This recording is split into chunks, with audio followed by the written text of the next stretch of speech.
मेरा नाम शिल्पा है। मेरी शादी को 5 साल हो चुके हैं। मेरा पति विनय एक पढ़ा लिखा, समझदार और बेहद विनम्र इंसान है, लेकिन किस्मत ने उसे रोशनी नहीं दी। वो बचपन से ही नेत्रहीन है। जब मेरी शादी हुई तो मेरे दिल में बहुत सी उम्मीदें थी, पर अंधेरे ने मेरे सपनों को ढक लिया। मैंने कोशिश की एक पत्नी की तरह जीने की, पर कुछ तो था जो कभी पूरा नहीं हुआ। हर बार जब विनय मेरा हाथ पकड़ने की कोशिश करता, मैं झिझक जाती। मैं डरती थी खुद से, अपनी भावनाओं से, अपने अंदर की उस औरत से जो चाहती थी कि कोई उसे आंखों में देखे, सराहे और अपने बाहों में ले। मेरे घर में रानी, मेरी नौकरानी, पिछले 2 साल से काम कर रही थी। वो भोली थी पर समझदार भी। जब विनय कभी कभी अचानक मेरी ओर बढ़ता, मैं रानी को उसके पास भेज देती, ये सोचकर कि वो उसके स्पर्श की कमी को पूरा कर देगी। लेकिन मेरे इस बहाने के पीछे बहुत गहराई छुपी थी।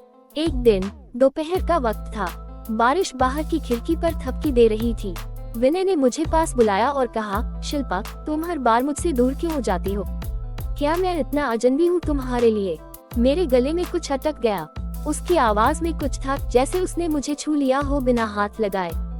मैंने सिर झुका लिया और धीरे से कहा, मैं खुद को खोने से डरती हूँ विनय। तुम्हारे पास आकर खुद को बहुत पास पाती हूँ और फिर डर लगता है कि ये एहसास कहीं मुझे तोड़ न दे। विनय ने मेरा हाथ थामा। उसकी उंगलियां मेरी हथेलियों पर बारीकी से चलने लगी। तुम्हारा चेहरा मैंने कभी नहीं देखा, लेकिन तुम्हारा दिल हर दिन महसूस किया है। बस एक बार मुझे तुम महसूस करने दो, पूरी तरह। उस दिन पहली बार मैंने कोई दीवार नहीं बनाई। मैंने खुद को उसके करीब जाने दिया। उसका स्पर्श गर्म था, मगर धीमा, जैसे वो हर इंच को पढ़ रहा हो। उसकी उंगलियां मेरे गाल से होते हुए गर्दन तक आईं और फिर मेरे होठों के पास ठहर गईं।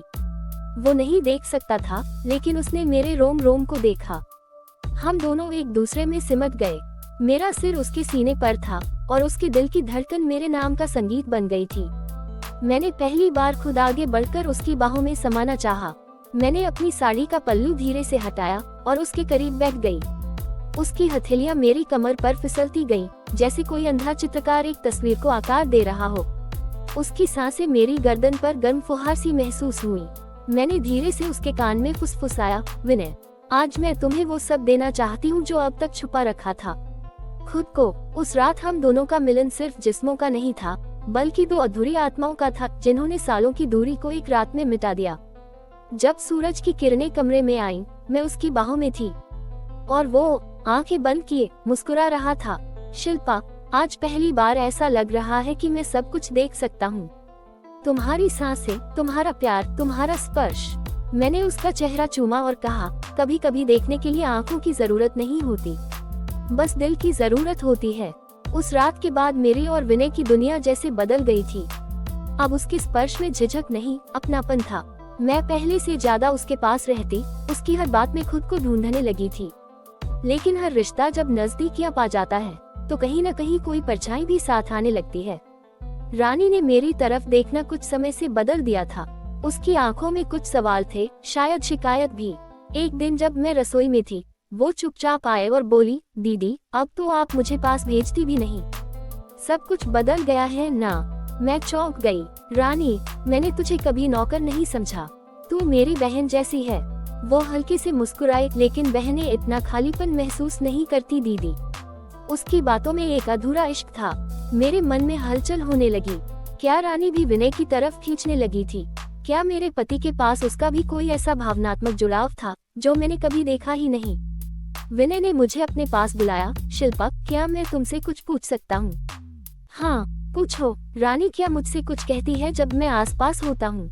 मुझे लगता है उसकी सांसें भारी होती हैं, जैसे कोई बात छुपा रही हो। मैं कुछ पल चुप रही, फिर बोली, शायद वो अकेली है विनय, जैसे मैं पहले हुआ करती थी। विनय कुछ सोचने लगा, फिर बोला, मैंने कभी रानी को उस तरह नहीं देखा, लेकिन एक बात कहूँ। हाँ, उस रात के बाद जब तुम मेरी बाहों में सिमट गई थी, मैं हर औरत की तकलीफ को महसूस करने लगा हूँ। तुम्हारा प्यार सिर्फ मुझे नहीं, मेरी आत्मा को भी जागा गया है। अगर रानी को हमारी जरूरत है, तो क्या तुम उसके लिए भी थोड़ी रोशनी बन सकती हो? मैं अचंभे में पड़ गई। क्या मैं अपने पति की संवेदनशीलता को इस हद तक समझ पाऊंगी? मैंने रानी को अपने पास बैठाया, उसका हाथ पकड़ा और कहा, तेरे मन में जो भी है, बिना डरे कह, कोई तुझे जज नहीं करेगा। रानी की आंखों में आंसू थे। दीदी, मैं जानती हूँ वो आपके हैं। मैं बस इतना चाहती हूँ कि कोई एक बार मेरी तरफ भी वैसे ही देखे जैसे जीजा जी आपको छूते हैं, महसूस करते हैं। मैं बस चाहती हूँ कि कोई मुझे भी एक बार बिना डर के अपनाए। मैंने उसे गले लगा लिया। मैंने विनय को रानी के मन की बात बताई। उसने मेरी बात सुनी और मेरे हाथों को थामते हुए कहा, शिल्पा, तुमने मुझे प्यार सिखाया। अगर तुम चाहो तो हम मिलकर रानी की दुनिया में भी थोड़ा उजाला ला सकते हैं, बिना किसी वासना के, सिर्फ उस इंसानी जुड़ाव के लिए जिसकी उसे प्यास। उस रात हम तीनों ने एक सजीव संवाद किया।